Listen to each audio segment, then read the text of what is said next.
नमस्कार श्रोते हो, स्वागत आहे आपलं सफर कथा विश्वाची विदर्शना या यूट्यूब चॅनलवर. आपण आहोत राधेय या ऐतिहासिक कादंबरीच्या सफरीवर. मागील भागात आपण पाहिलं कर्णपुत्र वृषसेन आणि अर्जुनपुत्र अभिमन्यू यांचा वध झालेला आहे आणि हीच दुःखद बातमी घेऊन कर्ण आपल्या घरी वृषालीकडे आला. तसेच उद्याचा दिवस हा युद्धातील निर्णायक दिवस असेल. एकतर मी जगेन किंवा मृत्युमुखी पडेन, तेव्हा मनाची तयारी ठेव, असे त्याने वृषालीला सांगितले. आपण या कथेचे मागील भाग ऐकले नसतील ते जरूर ऐकावेत. आता पाहूयात पुढे. पहाटेच्या वेळी कर्ण एकटाच प्रासादासौधावर उभा होता. वातावरणात नीरव शांतता नांदत होती. आकाशातील नक्षत्रे पहाटेच्या चावलीने निष्प्रभ होत होती. ती शांतता निरखीत कर्ण उभा होता.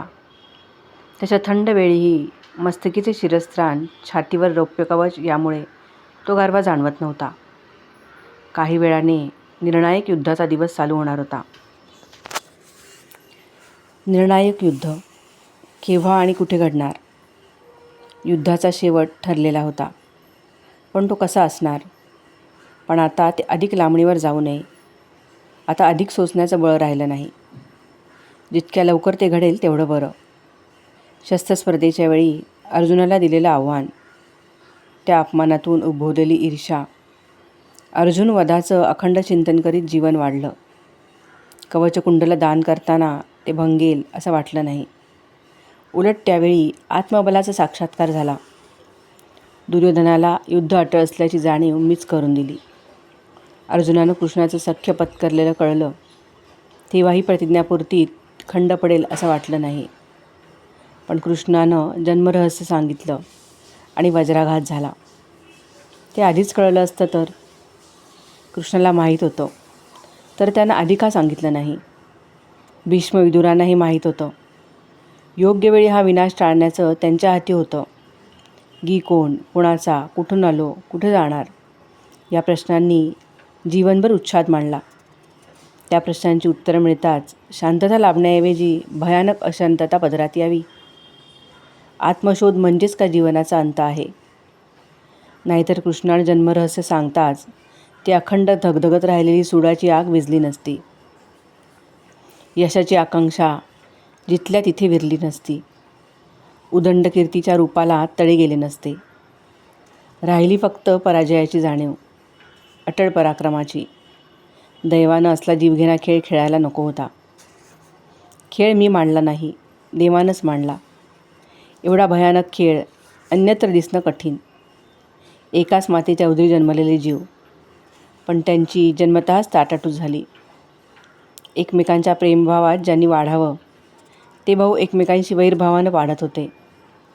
दैवाला का खेळ अपुरा वाटला?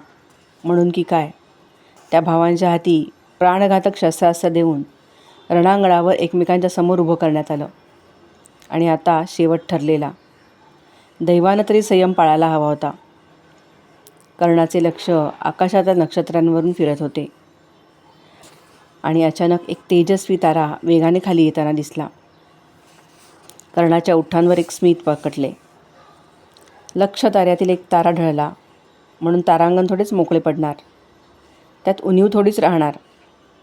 आकाशात जळवलेल्या ताऱ्यांनासुद्धा एक ना दिवस निखळावंच लागतं. त्यांनी कोणतं पापपुण्य केलं? शुद्ध तेज असा अग्नी शांत का होतो? सदैव मर्यादा पाळणाऱ्या समुद्राला गंगाजलाची चव का नसावी? अचल पर्वतांना भूकंप का जाणवावा? त्यांनी कोणती पापं केली? हे पाप पुण्य आहे तरी काय? अपमानाचा सूड, निर्मळ जीवनाची इच्छा, पराभवाचं दुःख, हेच का पाप?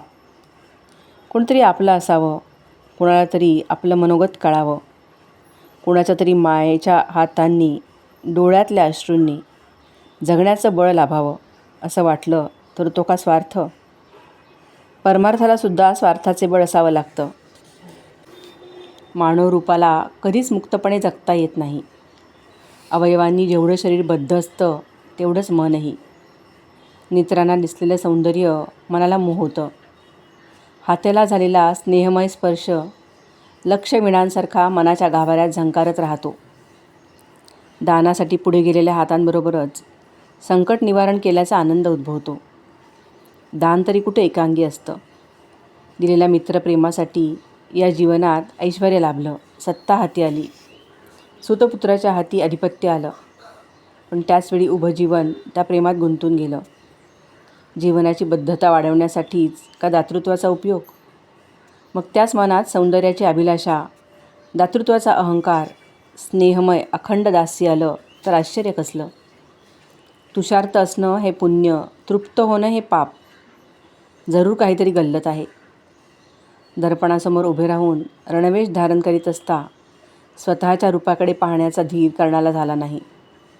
डोळ्यांसमोर येत होता वृषसेन, रणांगणावर चिरनिद्रा घेणारा, गाढ झोपी गेलेला.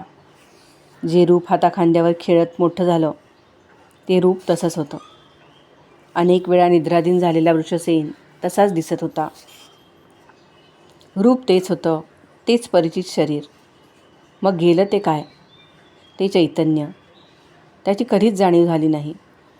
ती ओळख कधी घडणार होती का? हे जाणं म्हणजे कुठे जाणं हे कळलं असतं तर या मृत्यूची भीती वाटली नसती.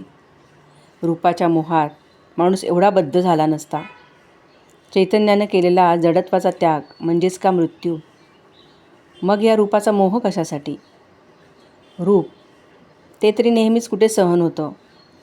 अश्रुपूर्ण नजरेनं पाहणाऱ्या बालकाकडे कुठे पाहावतं? राधाईच्या मोकळ्या कपाळाकडे कुठे पाहता आलं? दृष्टी असूनसुद्धा माणसाला फार थोडं पाहता येतं. पाहण्याचा मोह टाळणं म्हणजेच जगणं. जगणं त्याचा विचार आता फार काळ करावा लागणार नाही. कर्णाचे लक्ष पूर्व क्षितिजाकडे गेले. धूसर प्रकाशकडा उमटली होती. अंधार प्रकाशात मिसळला होता. मोरांचा आर्त आवाज कानावर येत होता. कर्ण वळला. मागे उभ्या असलेल्या वृषालीला पाहून तो भानावर आला. वृषाली, केव्हा आलीस? बराच वेळ झाला. आपण कसला तरी विचारात होता. आपल्याला हाक मारावी असं वाटलं नाही. रणांगणावर जाणारा वीर दुसरा कसला विचार करणार?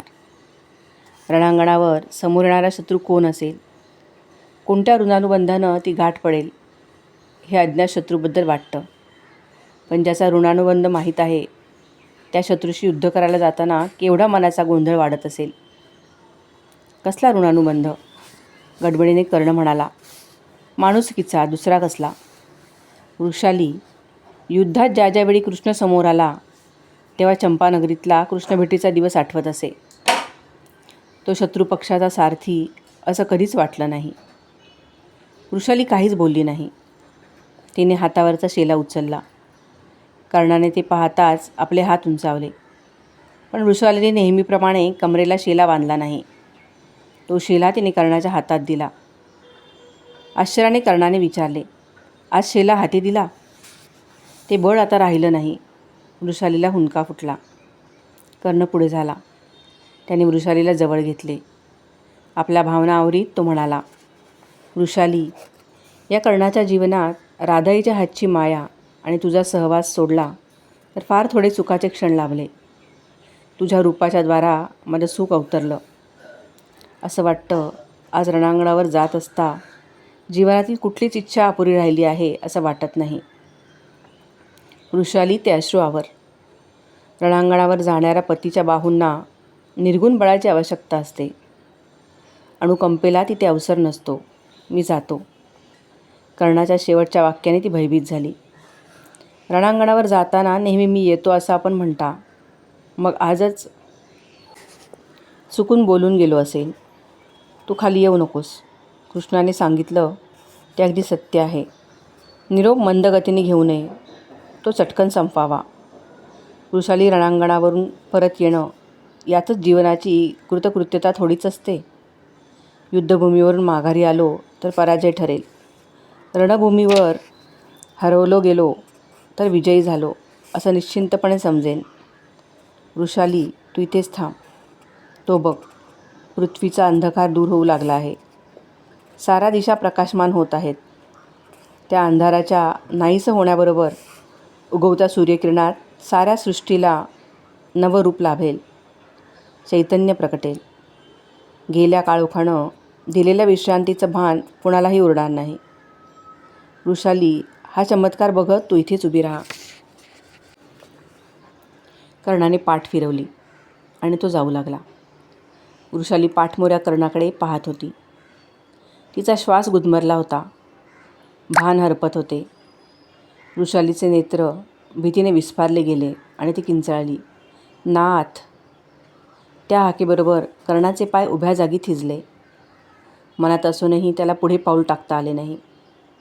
त्या हाकेच्या सामर्थ्याने कळसूत्री बाहुलीप्रमाणे तो वळला.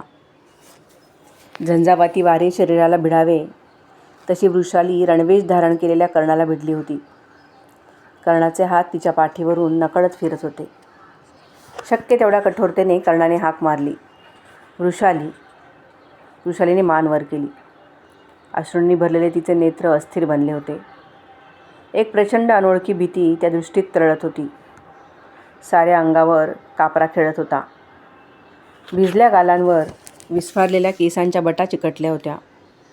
ती घायाळ नळजर, शुष्क, थरथरणारे ओठ, स्फुरण पावणारी नासिका पाहून कर्णाचे मन विरघळून गेले. वृषालीचे एवढे विकल, घायाळ रूप त्याने कधीही पाहिले नव्हते.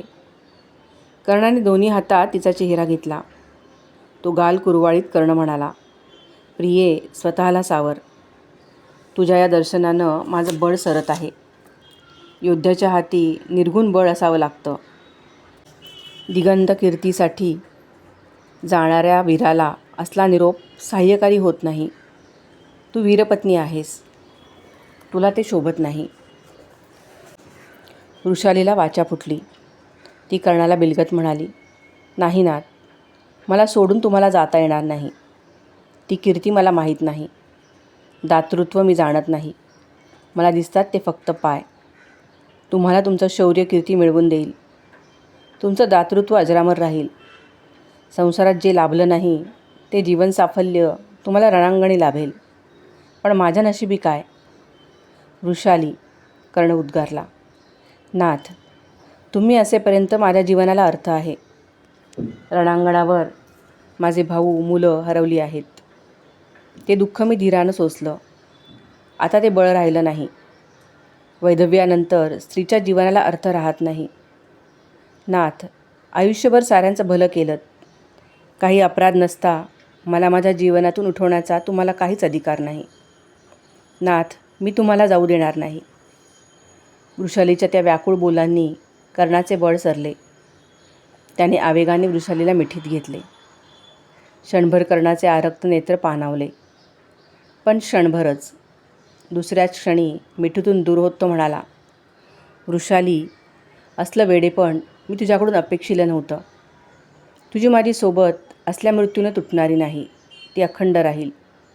वेडे, उजव्या हाती शस्त्र पेलून मृत्यूचं आव्हान स्वीकारीत शत्रूला भिडत असता वीराचा डाव हात कमरेच्या शेल्याचा आधार शोधित असतो. पतिपत्नी ही का दोन रूपं? दोन भिन्न रूपात काया, वाचा, मनानं गुंतलेला एकच आत्मा असतो. म्हणून तर पत्नीला अर्धांगी म्हणतात. आज मृत्यूचं न भय बाळगता मी रणांगणी जातोय. म्हणूनच मी तुला आवडतोय. ते भय बाळगून मी घरी बसलो तर तुला माझ्याकडे पाहणारही नाही. खोट्या भीतीनं तू व्याकुळ होऊ नकोस. नाथ, पण काही बोलू नकोस. असली ताटाटूट फार काळ राहणार नाही. सप्तवनांनी वेढलेली ही कुरुक्षेत्राची पुण्यभूमी आहे. या भूमीवर अनेकांची तप सफल झाली आहेत. गुरुदेव परशुरामांनी याच भूमीवर स्मयंत पंचक नावाचा जलाशय निर्माण केला. वृषाली हीच ती भूमी की जिथं पुररवा उर्वशींची वियोगानंतरची भेट घडली. दोन जीवांची ताटातूट करणारी ही भूमी नाही. आपली ताटातूट करण्याचं बळ विधात्यालाही होणार नाही. वसू, मला पोहोचवायला तू खाली येऊ नकोस. तू इथंच सौधावर उभी राहा. दूर जाईपर्यंत मला तुझं दर्शन घडेल. आजवर मी तुला कधी आज्ञा केली नाही. ही माझी आज्ञा समज. कर्णाचे बोलणे केव्हा संपले आणि तो केव्हा गेला हेही वृषालीला समजले नाही.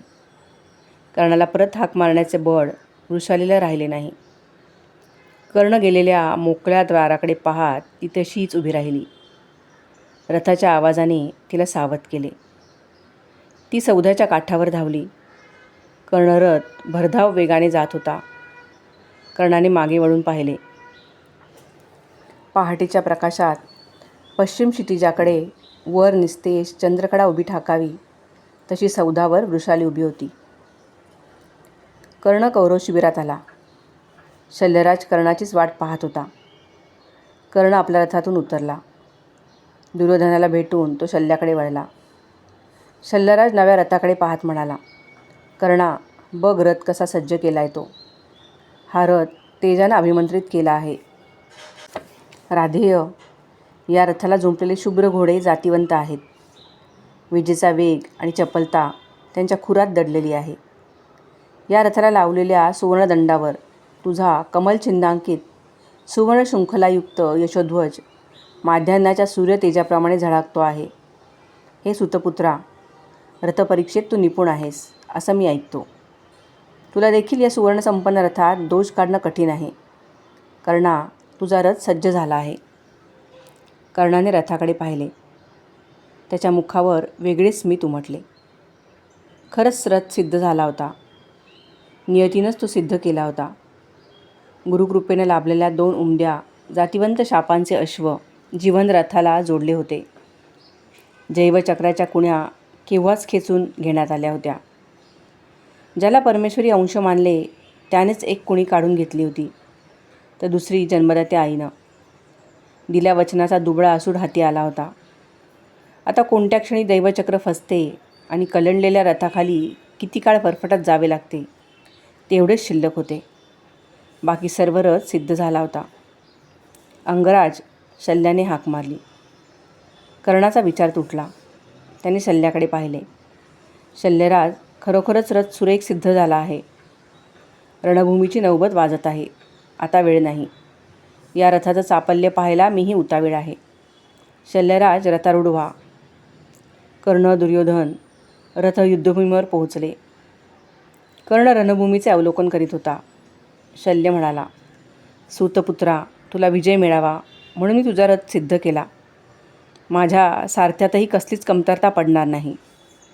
पण एवढं होऊनही तुला विजय मिळेल असं वाटत नाही. त्या अर्जुनाचे पुढे तुझ्या पराक्रमाला जागा नाही. कर्णाने संतापाने शल्याकडे पाहिले. न राहून तो म्हणाला, शल्यराज, ते बाकीत सांगायला तुमच्यासारखा ज्योतिषाची गरज नाही. रणांगणाची कुंडली मी जाणतो. अर्जुनाला विजय मिळेल हेच ज्याचं उद्दिष्ट आहे असा तो सारथी कृष्ण कुठं आणि माझ्या पराजयाचं स्वप्न पाहणारे तुम्ही कुठे. तुझा पराजय होऊन माझा काय फायदा. शल्यराज, माझा तेजोभंग करण्यासाठी पांडवांच्या वतीनं तुम्ही सारथ्य पत्करलं हे का मला माहीत नाही. मी सेनापती बनताच ते पांडव तुला भेटले हे मला माहीत आहे.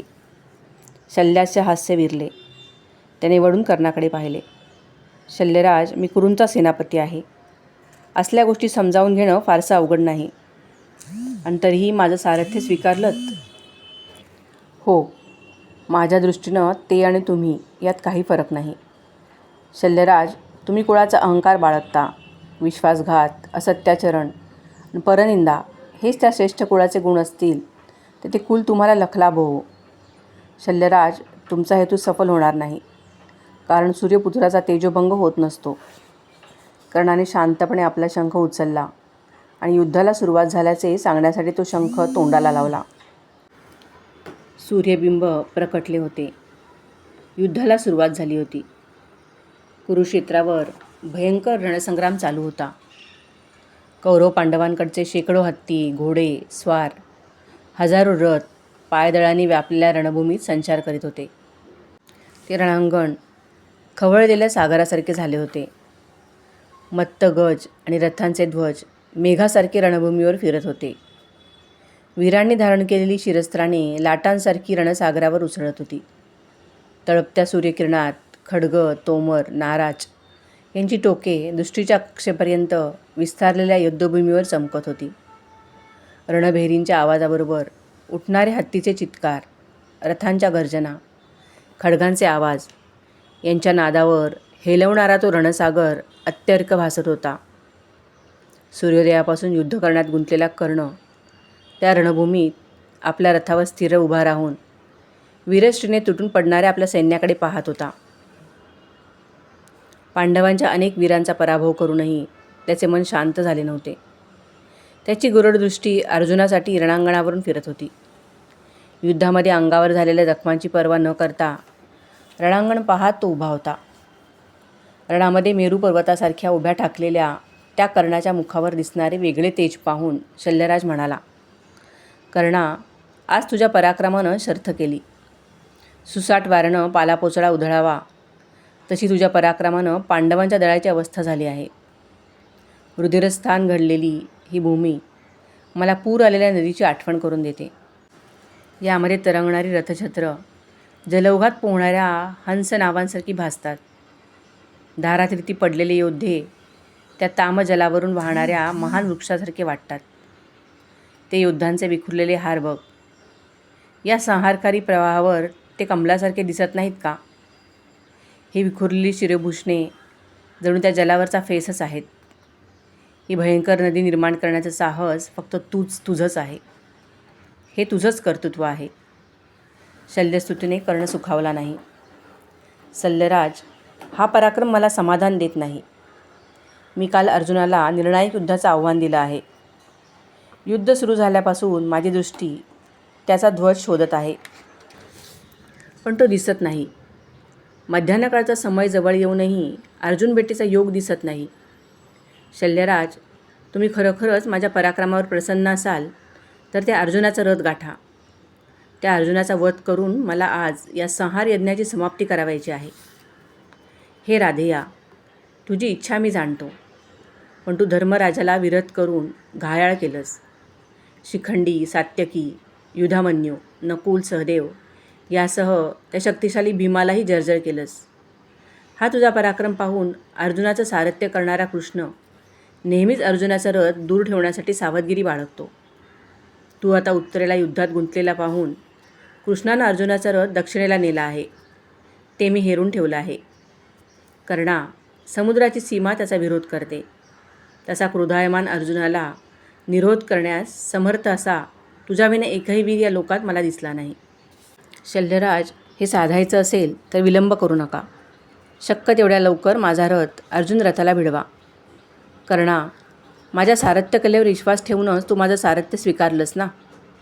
मग माझ्या वचनावर विश्वास ठेव. चाललेल्या रणधुमाळीतून वाट काढीत युद्धभूमीच्या दुसऱ्या टोकावर असलेल्या अर्जुन रथाला गाठणं एवढं सोपं नाही. तो प्रयत्न करीत असता अर्जुन संरक्षणार्थ सदैव सावध असलेले पांडववीर तुझ्या मार्गी आडवे येतील. त्या सर्वांचा पराजय करीत तुला जावं लागेल. केवढा अवधी मोडणार हे कोण सांगणार? कर्ण, शल्य युद्धभूमीचा पसारा पाहत होते. कर्णाची दृष्टी दक्षिणेला जडली असता तो म्हणाला, शल्यराज, युद्धभूमीला वळसा देऊन बाहेर रथ नेता नाही येणार का? अंगराज, आपण सेनापती आहात. युद्धभूमीवरून साखळदंड चिन्ह असलेला रथध्वज दिसेनासा झाला तर त्या बळावर लढणाऱ्या या कौरव सेनेचं धारिष्ठ्य निघून जाईल. याचा विचार केला आहेस का? शल्यराज, त्याची चिंता तुम्ही करू नका. हा कर्ण रणभूमी सोडून पळाला असं शत्रूलाही वाटणार नाही. कौरव सेनेच्या अग्रभागी वीरश्रेष्ठ दुर्योधनाचा गजचिन्हांकित ध्वज फडकत असता कौरववीरांचं धारिष्ठ्य कधीच खचणार नाही. ती शंका मनात न बाळगता रथ वळवा आणि अर्जुन रथाला गाठा. शल्यराजाने रथ वळवला. रक्षकदळ बरोबर न घेता रथ युद्धभूमीबाहेर येताच रथाने वेग घेतला. कुरुक्षेत्रावरच्या सीमेवर वालुकामय प्रदेशावरून तो भर वेगाने दौडत होता. रथाच्या ध्वजस्तंभाचा आधार घेऊन कर्ण रणसंग्राम निहाळीत होता. दक्षिणेला युद्धात फिरणाऱ्या अर्जुन रथावर कर्णाची दृष्टी पडली. साऱ्या अंगावर एक रोमांच खेळून गेला. सुवर्णाने मडवलेल्या बळकट धनुष्याच्या माथ्यावर ठेवलेला हात त्या आवेगाने दाबला गेला. तणावलेली प्रत्यंच्या दुबळी बनली. कर्णाचे लक्ष पायांशी ठेवलेल्या सुवर्ण भात्याकडे गेले.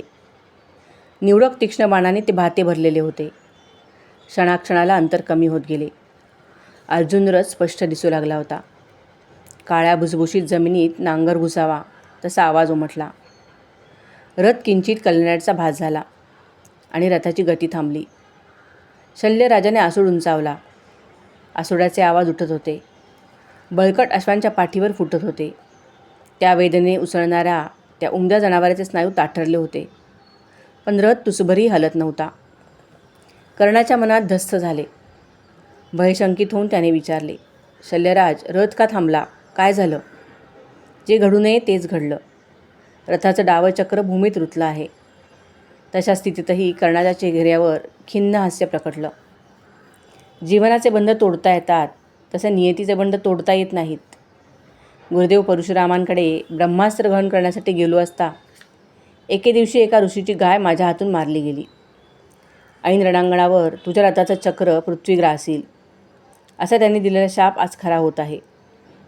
रक्षक दळ जवळ असतं तर चाक सहज काढता आलं असतं. शल्यराज, आपण मला मदत केली तर वाळूत रुतलेलं हे चाक आपण काढू. शल्याने बसल्या जागी निश्वास सोडला. शल्य रथाखाली उतरलेला पाहताच कर्णाला आनंद झाला. गडबडीने रथातून उतरण्याच्या तयारीत असतानाच शल्याचे शब्द त्याच्या कानावर पडले. राधेया, खाली उतरण्याचा त्रास घेऊ नकोस. तुला एकट्याला ते खोल रुतलेलं अवजड चक्र निघणार नाही. पण आपण मला मदत कराल तर मी त्या दुर्योधनाला सांगत होतो. त्याच्या आग्रहास्तव मी तुझं सारथ्य पत्करलं. हीन कुलाच्या संगतीचा दोष असाच प्रकट व्हायचा. नाहीतर मी शल्यराज आहे हे विसरून तुम्हाला ही विनंती केली नसतीस. कर्ण विस्फारित नेत्रांनी पाहत होता. शल्यराज रथाचे घोडे सोडित होता. शल्यराज, आपण काय करता आहात? कर्णाकडे पाहत शल्य म्हणाला, जे योग्य तेच करतोय. मी रथाची जोडी घेऊन जात आहे. रथाचं चाक काढण्यात तुला यश लाभलं तर शंखनाद कर. मी अश्वांसह येऊन परत तुझं सारथ्य स्वीकारेन. दुर्दैवी राधेया, तुझ्या जीवनाची गती खुंटली आहे असं मला दिसतंय. रथाला वेग लाभण्याचं आता प्रयोजन दिसत नाही. तो बघ, अर्जुनाचा कपिध्वजांकित सुवर्णरथ तुझ्या शोधार्थ येत आहे. कर्णाकडे न पाहता मद्रराज घोडी घेऊन जात होता. ते दृश्य हताशपणे पाहत असता कानावर आलेल्या घणगंभीर आवाजाने कर्णाला सावध केले. त्याने पाहिले, तो अर्जुनरथ कर्ण रथाच्या दिशेने येत होता. कर्णाने क्षणात स्वतःला सावरले आणि त्याने रथाखाली उडी घेतली. रथचक्राच्या आऱ्यांना हात घातला. सारी शक्ती पणाला लावून तो चक्र काढण्याचा प्रयत्न करू लागला. तंडाचे स्नायू तटतटले, पण चक्र तुसभरही हलले नाही. कर्णाचे मन व्याकुळ झाले. त्याच्या कोणत्याच प्रयत्नाला यश येत नव्हते. तप्त वाळूत रुतलेले चक्र तसेच अचल होते. कर्णाचे डोळे सुवर्णकाम केलेल्या त्या चक्रावर खिळले होते. रथचक्र, या धर्मचक्राला काहीतरी अर्थ आहे का? धार्मिक पुरुषाला धर्म राखतो, त्याचं रक्षण करतो असं म्हणतात. आयुष्यभर धर्माचं पालन केलं, असत्याची कास धरली नाही, दातृत्वात कधीही हात मागे आला नाही, चारित्र्य संपन्न जीवन कंठलं, ते याच विदारक क्षणासाठी. रक्षण तर दूरच राहिलं. उलट मी पाळलेला धर्मच आज माझा नाश करण्यासाठी येत आहे. या धर्माबद्दल मला शंका येते. वाळूचा भयानक करकरणारा आवाज येत होता. संतापाने त्याने मागे पाहिले. अर्जुनरथ दौडत येत होता. कर्ण सावध झाला. त्याने मागे पाहिले. तो अर्जुनरथ समोर आला होता. त्या रथाच्या शुभ्र अश्वांच्या मुखातून फेस उसळत होता. अश्वांचा वेग आवरण्यासाठी कृष्ण मागे कलला होता. अर्जुनाने आपल्या धनुष्याला घातलेला हात पाहून कर्ण म्हणाला, अर्जुना, थोडा थांब. माझ्या रथाचं चक्र या भूमीत फसलंय. ते काढण्याचा अवधी मला दे. रथचक्र भूमीतून ग्रासलं असता युद्ध करणं हा धर्म नव्हे. माझा रथ सज्ज होऊ दे. म्हणशील त्या आयुधानं आपण युद्ध करू. ते युद्ध धर्ममान्य असेल. त्याला लाभलेला जय अथवा पराजय कीर्तिरूपच होईल. कर्णाची ती अवस्था अर्जुनाला दिसत होती. त्या निशस्त्र कर्णावर सरसंधान करण्याचं धारष्ट अर्जुनाला होईना. कृष्णाने अर्जुनाची ती अवस्था पाहिली. प्रसंगांचे गांभीर्य ध्यानी आले. कर्णाला तो उच्चरवाने म्हणाला, राधेया, फार लवकर तुला धर्माची आठवण झाली. जेव्हा एक वस्त्रा द्रौपदी राजसभेत खेचून आणली तेव्हा विवस्त्र करण्याचा संकेत करताना ही धर्मबुद्धी कुठे गेली होती? कपटद्यूतामध्ये धर्मराजाला जिंकलं तेव्हा हा धर्म कुठे लपला होता? द्रौपदीला उलटा म्हणताना त्या जिवेला धर्माचं भान राहिलं नाही. अभिमन्यूचा वध करताना धर्माचं बळ सरलं होतं. कर्ण ऐकत होता. कृष्णाचे ते आसुडासारखे शब्द कर्णावर पडत होते. कर्णाने संतापाने कृष्णाकडे पाहिले. कृष्णाच्या अगदी स्फुल्लिंगाप्रमाणे प्रकटणाऱ्या शब्दांनी कर्णाच्या मनाचा दाह वाढत होता. कर्णाची मनःशांती ढळत होती. मनात अनेक उर्मी उठत होत्या, पण त्यांना शब्दरूपाने प्रकट होता येत नव्हते. कृष्णाकडे पाहत असता मनात कल्लोळ माजला होता. हे कृष्ण बोलतो मला? कृष्णा, त्या दुबळ्या अर्जुनाच्या हातात बळ यावं म्हणून हे आरोप? कृतहस्त आणि अतिदेवी असा लौकिक असणाऱ्या कपट नीतीमध्ये अत्यंत कुशल आणि कीर्ती लाभलेल्या शकुनीबरोबर दूत खेळायला जाणार आहे, हे का त्या युधिष्ठिराला माहीत नव्हतं? तरीही त्यानं दूताचं आव्हान स्वीकारलं. हा धर्म आणि दूतात तो सर्व हरला. हे मात्र आमचं पाप. रजस्वाला द्रौपदीला राज्यसभेत येण्याचा आग्रह युधिष्ठिराने धरला. ते त्याच्या धर्मस्वभावाचं प्रतीक. आणि पाची पांडवात वाटल्या गेलेल्या द्रौपदीला दासी बनल्यानंतर संतापाच्या भरात विवस्त्र करण्याची आज्ञा दिली, तर ते माझं धर्माचं अधःपतन? कृष्णा, भीष्माच्या अंगावर सुदर्शन घेऊन धावून जाताना तुलाच आपल्या प्रतिज्ञेचा विसर पडला. असा तुझा संयम. मग ज्याला पतित कुलामुळे सदैव आघात सोसावे लागले, त्या माझ्या स्वाभिमानानं काय करावं? अभिमन्यूचा मृत्यू हे आमच्या हातून घडलेलं अघोरी कर्म. संपन्न कुलात जन्म घेऊनही दैवगतीनं पोरकं जीवन कंठणाऱ्या या कर्णानं आपल्या हातांनी वाढवलेली मुलं रणांगणाच्या वेदीवर अर्पण करताना कुणाला शाप दिले नाहीत. अभिमन्यूचं बालवय अनुकंपेला पात्र होतं. माझ्या मुलाचं वय ते का पराधीन होतं? नाही कृष्णा, निदान असले खोटे आरोप करण्याचं तू तरी धारिष्य दाखवू नकोस. विजय हवा ना? अर्जुनाला सुरक्षित राखून विजय हवा ना? तो तुमचाच आहे. विजयाची, राजवैभवाची, वासनापूर्तीची आसक्ती असती तर तुझ्या या एका विनंतीचा स्वीकार करून मी सारं मिळवलं नसतं का? ज्येष्ठ म्हणून जगता आलं असतं. सम्राटपदाचा अभिषेक माझ्या मस्तकावर झाला असता आणि द्रौपदीवर माझा प्रथम अधिकार राहिला असता. हे तूच सांगितलं होतंस ना? जीवनाचं मोल मला वाटत असे, पण तूच फुंकर घातलीस आणि त्यानंच ते नाहीसं झालं. मृत्यूचं भय मला वाटत नाही. जीवन रक्षण करायचं असेल तर ते या क्षणीही करता येईल, सहज करता येईल. त्या अर्जुनाला मी जर सांगितलं, हे पार्था, तुझ्या धनुष्याची प्रत्यंचा खेचण्याआधी त्या कृष्णाला तुझं माझं नातं विचार, तर तेवढ्यानंसुद्धा हा संहार थांबेल. नाही कृष्णा, मी थकलो. जगण्याची इच्छा मला मुळीच राहिली नाही. फक्त एकच इच्छा आहे, मृत्यू यावा, वीराला साजेसा, लढता लढता. कर्णाच्या कानांवर कृष्णाचे शेवटचे शब्द पडले. अर्जुना, पाहतोस काय? ज्यानं भरसभेत द्रौपदीचं लज्जाहरण करण्याचा प्रयत्न केला तोच हा राधेय. 5 वीरांच्या मदतीनं तुझ्या पुत्राचा वध केला तोच हा सूतपुत्र. या कुरुक्षेत्राच्या रणाला सरस्वी कारणीभूत असलेला हाच तो कर्ण. इथं विचारायला अवधी नाही, क्षमेला थारा नाही, दयेला वाव नाही. इथे तुझं एकच कर्तव्य आहे, याचा वध. या पाप्याचा वध करून विजयी हो. पापी? कर्णाची मुद्रा उग्र बनली. अर्जुनाचा बाण कानाजवळून घुंगावत गेला. कर्णाचा सारा संताप उसळला. कृष्णवर्ण मेघाआडून सूर्य प्रकटावा तसं त्याचं तेज भासलं. रथचक्र ग्रासलेल्या त्या रथावर कर्ण आरूढ झाला. त्वेषाने त्याने आपले धनुष्य पेलले आणि अर्जुनाच्या शरवर्षावाला तो उत्तर देऊ लागला. रत्नखचित सुवर्णालंकारांनी रक्तचंदनांची उटी दिलेले कर्णाचे बाहू मोठ्या वेगाने बाण सोडित होते. अर्जुन भयान अस्त्रांचा वापर करीत होता. कर्णही तसेच प्रत्युत्तर देत होता.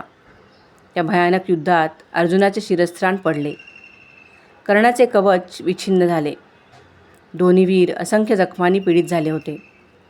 भर माध्यानीच्या सूर्यकिरणात फुललेल्या रक्तवर्ण पालश वृक्षासारखे ते दोन्ही योद्धे आपल्या जखमांची, त्यांच्या वेदनाची दिक्कत न बाळगता सर्वस्व पणाला लावून लढत होते. वाढत्या जखमांबरोबरच कर्णाचा द्वेष वाढत होता. बाहुबलात अघोरी ईर्ष्या वाढत होती. कर्णाने एक अत्यंत तीक्ष्ण असा बाण निवडला. तो साक्षात अग्नी भासणारा बाण आपल्या धनुष्याला जोडून कर्णाने आकर्ण प्रत्यंचा खेचली. अर्जुनाच्या छातीचे लक्ष धरून कर्णाने बाण सोडला. वारुळात नाग शिरावा तसा तो बाण अर्जुनाच्या छातीत शिरला. त्या आघाताने अर्जुन अतिविद्ध होऊन उभ्या जागी कापू लागला. त्याच्या हातचे गांडीव धनुष्यही गळून पडले आणि तो रथात ढासळला. कर्णपराक्रमाने चकित झालेल्या कृष्णाने कर्णावर एकदा क्रुद्ध दृष्टी टाकली आणि मूर्छित पडलेल्या अर्जुनाला सावध करण्यासाठी तो वळला. कर्णाने आपल्या भात्यातला दुसरा बाण खेचला. प्रत्यंच्या खेचीत असता त्याचे लक्ष अर्जुनावर स्थिरावले. अर्जुनाच्या कमरेचा शेला काढून कृष्ण त्याने त्याला वारा घालीत होता. तो नीलवर्ण शेला कर्णाला परिचित होता. कुंतीला दिलेला तो शेला अर्जुनाच्या कमरेला. ब्रह्मास्त्राचा विसर पडावा असाच तो क्षण होता. त्या शेलाच्या दर्शनाने कर्णाचे सारे बळ सरले. संताप नाहीसा झाला. दिल्या वचनाची आठवण झाली. हातातले धनुष्य केव्हा सुटले हेही त्याच्या ध्यानी आले नाही. अहंकाराच्या अभिमानापोटी कसलं भयानक कृत्य हातून घडणार होतं. माते, योग्य वेळी सावध केलंस. तू निवडलेले 5च तुला मिळतील. 6वा 5वा कसा बनेल? पहिला असूनही 6वा बनण्याचा पराजय मी तुझ्यासाठी आनंदानं पत्करीन. कर्णाचा सारा द्वेष नाहीसा झाला. असंख्य जखमांनी जर्जर बनलेल्या कर्णाच्या मुखावरचे सारे भाव पालटले. भर रणांगणातही शांत जलाशयावर कमल उमलावे तसे त्याचे रूप प्रसन्न भासत होते. कर्णाने रथाखाली उडी घेतली. चाकाला बाहेर काढण्याचा प्रयत्न केला. दोन्ही हात जमिनीला टेकवून रथाच्या कण्याला त्याने मान दिली. सारे बळ एकवटून तो रथ उचलण्याचा प्रयत्न करीत असता अर्जुन सावध झाला. कृष्णाने शेला टाकला आणि मागे वळून न पाहता कर्ण रथाकडे बोट दाखवीत तो म्हणाला, अर्जुना सावध हो. त्या राधेयेचा वध करण्याची हीच वेळ आहे. जर का कर्णानं रथ काढण्यात यश मिळवलं तर तुझ्यासह माझाही भरोसा देणं कठीण. सावध हो अर्जुना. जखमांनी त्रस्त झालेला, मूर्छा येऊन पडल्यामुळे अपमानित झालेला अर्जुन नागाने फुतकारा सोडीत फणा उंचवावा तसा रथात उठून उभा राहिला. त्याने धनुष्य उचलले. एक तीक्ष्ण बाण निवडून त्याने धनुष्याला लावला. रथचक्र काढण्यात गुंतलेल्या कर्णाने ते पाहिले. अर्जुन पत्त्यांच्या खेचीत होता. कर्णाच्या मुखावर स्मित झळकले. त्याने पाहिले मध्यान्ह ढळली होती. अशा अपराहन काळी कर्ण नदीतीरावर पुरश्चरण संपवून दानाला उभा राहत असे. याचकांच्या बाबतीत शत्रू मित्र असा भेद त्याने कधीही मानला नव्हता. जीवनातले सर्वात मोठे दान करण्यासाठी कर्ण सिद्ध झाला होता. अर्जुनाचा नेम चुकू नये म्हणून त्याने आपली रुंद छाती किंचित कलती केली. सप विद्युलता दिसावी तसे त्या बाणाचे चंद्रदर्शन झाले. एक भयंकर वेदना मानेतून आरपार गेली. रथ उचलण्यासाठी जमिनीला टेकवून ताणवलेला हात सैल पडला. रथछायेत पडलेल्या कर्णाने पाहिले. तो अर्जुनाचा रथ वेगाने दूर जात होता. निळा शेला वाऱ्यावर तरंगत रणभूमीवर उतरत होता. त्या शेल्याकडे पाहत पाहत थकलेल्या कर्णाने नेत्र मिटले. माध्यान्ह काळचा सूर्य आकाशात तळपत असता रणभूमीवर शंखनाद उठला. जयभेरी वाजू लागल्या. आनंदाने भानरहित झालेला पांडव वीरश्रेष्ठांच्या शंखानादांनी आकाश व्यापून गेले. कौरवसेना भयचकित मुद्रेने पांडव सेनेचा आनंद पाहत होती. युद्धाचे भान कोणालाच राहिले नव्हते. पांडवांकडील बाजूने अचानक उठलेले शंखनाद रणभेरी ऐकून दुर्योधनाचा रथ थांबला. दक्षिण दिशेला ते नाद प्रकर्षाने उठत होते. भीतिग्रस्त अंतःकरणाने दुर्योधनाने तिकडे रथ वळवण्याची आज्ञा केली. रथ वेगाने जात होता. पराजयाच्या भीतीने कौरवसेना धावत सुटली होती. दुर्योधन सुन्न होऊन ते रणभूमीवरचे परिवर्तन पाहत असता त्याचे लक्ष स्थिरावले. शल्यराज 2 अश्व धरून येत होता. कर्णरथाचे ते अश्व पाहताच दुर्योधनाचा धीर सुटला. त्याने विचारले, शल्यराज, अजिंक्य कर्णाचे घोडे घेऊन कुठे निघालात? कर्णरथ कुठे आहे? शल्यराजाचे डोळे भरून आले. दुर्योधना, धीर धर. दक्षिण दिशेला हात दाखवीत तो म्हणाला, पराजितला दिशा एकच. तुझ्या मित्राला अर्जुनानं गाठलं. पुढे ऐकण्याची दुर्योधनाला शक्ती राहिली नाही. त्याने सारथ्याच्या हातचे वेग खेचून घेतले आणि रथ पूर्ण वेगाने दक्षिणेकडे जाऊ लागला. ज्या ठिकाणी कर्णरथ दिसला तेथे दुर्योधनाचा रथ येऊन थांबला. जेथे कर्ण उभा असायला हवा होता ती रथामधली जागा मोकळी होती. सदैव विजनाने तळपणारा साखळदंड चिन्ह असलेला रथध्वज त्या रथावर दिसत नव्हता. अश्वहीन एकाकी पडलेला रथ पाहून दुर्योधनाच्या मनाचे बांध फुटले. डोळ्यातून अश्रू ओघळणाऱ्या दुर्योधनाने रथाखाली उडी घेतली आणि त्या रणरणत्या उन्हात तो कर्ण रथाकडे धावला. रथाजवळ जाताच दुर्योधनाची पावले मंदावली. कर्णाचा गौरदेह पालथा पडला होता. कर्पूर गौर रुंद पाठीवर एकही जखमेचे चिन्ह दिसत नव्हते. गाढ निद्रेत गेल्यासारखा कर्ण अचल झोपी गेला होता. मस्तिकेचे शिरस्त्राण पडल्याने त्याचे काळेभोर केस मानेभोवती विखुरलेले होते. दुर्योधन सावकाश जवळ गेला. अश्रू आवरण्याचा प्रयत्न करीत त्याने रथाखाली पडलेल्या कर्णाचे दोन्ही खांदे पकडले. कर्णाला त्याने रथाबाहेर काढले. कर्णाला उताणी करताच त्याच्या मुखातून दुःखोद्गार निघाला. कर्णाच्या मानेतून आरपार गेलेल्या बाणावर त्याचे डोळे जडले होते. आपल्या शेल्याने कर्णाचे मुख स्वच्छ करीत असता तो कर्णाला पाहत होता. असामान्य दीप्तिमान रूप लाभलेला तो कर्ण पाहून दुर्योधनाचा संयम सुटला. कर्णा, तू गेलास या मित्राला सोडून. काय केलंस हे? मित्रा, तुझ्या विना हा दुर्योधन पोरका झाला रे. अंगराजा, तुझ्या बळावर मी कुरुक्षेत्रावर रणांगण उभारलं. तूच मला विजयाची ग्वाही दिली होतीस ना. मग मृत्युंजया, दिल्या वचनाची आठवण विसरून कुठे गेलास? तुझ्या विना मी पराजित झालो रे. शत्रूच्या नावाच्या उच्चारानं देखील तुझ्या अंगाचा दाह होत होता. मग आज तुझ्या पतनाचा विजयोत्सव साजरा करणारे पांडव तुला दिसत नाहीत का? कृष्णाचे मिटलेले विशाल नेत्र कमलदल उमलावे तसे उघडले. ते पाहून दुर्योधनाच्या तोंडून अश्रुद्गार बाहेर पडला.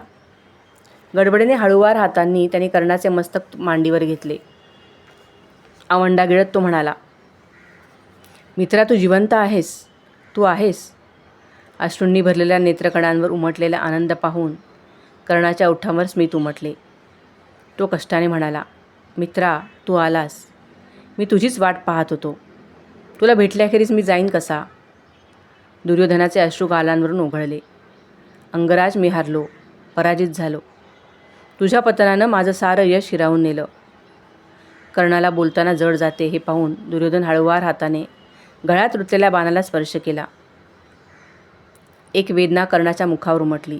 तो म्हणाला, नको युवराज, तो तसाच राहू दे. मला बोलायचं आहे. कर्णाने श्वास घेतला. दुर्योधनाच्या कावऱ्या नेत्रांना डोळे भिडवीत कर्ण बोलू लागला. दुर्योधना, या रणभेरी शंखनाद होतो ना, तो त्यांच्या विजयाचा नाही, तो आपल्या विजयाचा आहे. सर्वनाशी हा कसला विजय? हाच खरा विजय मित्रा. वृद्धपकाळी शय्येवर कुठल्या तरी असाध्य रोगांची झगडत या नश्वर जगाचा निरोप घेणं म्हणजे का कृतार्थ जीवन? रणांगणावरची वीरशय्या आहेच खरं सफल जीवन. ते आपण मिळवलंय. आपल्या विजयाला कोणीही कलंक लावणार नाही. अंगराज, मित्रा, असं व्यथित होऊ नकोस.